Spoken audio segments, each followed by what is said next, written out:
So from the video that was shot of the truck, it was shot from angles to show, I guess that the outside of the frame looked really good in black and all that. But then when you get up underneath and you get to look, and you can see, you know, factory shocks. I've taken this truck for one test drive, and there's a lot of thunking, a lot of just pounding and whatnot.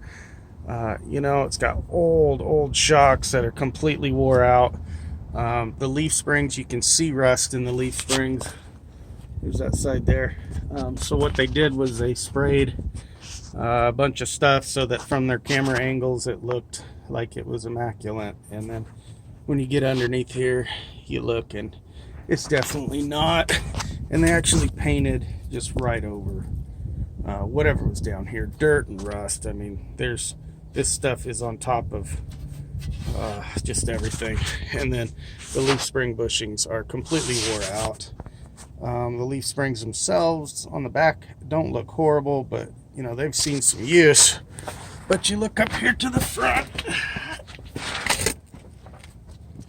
you look at the arc of those leaf springs and these leaf springs bushings, and it's all wore out. You know, I ain't even got to the steering yet. The shocks, old school shocks that are wore out and just painted to look like they're newer from videos.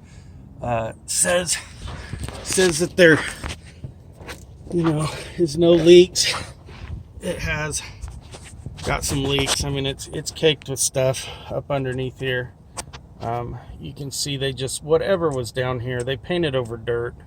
They painted over dirt and rust. Whatever was on here, it's surface rust. It's not, you know, it's not bad.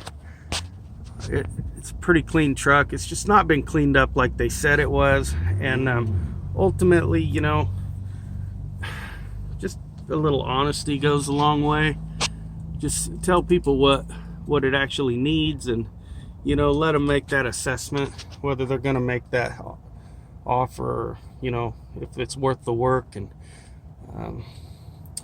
you know, to me it looks like a newer oil filter, but I've checked the oil and it's pretty black. So I don't know if they pulled the old fast one of taking a oil filter off like some of these crap lube shops do, where they take an oil filter off and change the oil filter and add a little bit of oil to it, so it looks like the fluids have been done recently.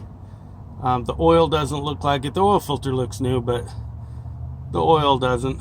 So I think they pulled the old quick lube deal, ripped somebody off that way. You know, maybe the previous owner had an oil filter on here that had a date and a mileage written on it, and so they take that off, get rid of the evidence, throw a new filter on, top off the oil, and they're done, right? And never change the oil. So, you know, when you start looking at all of this stuff, it almost makes you think, you know, you just can't trust these guys.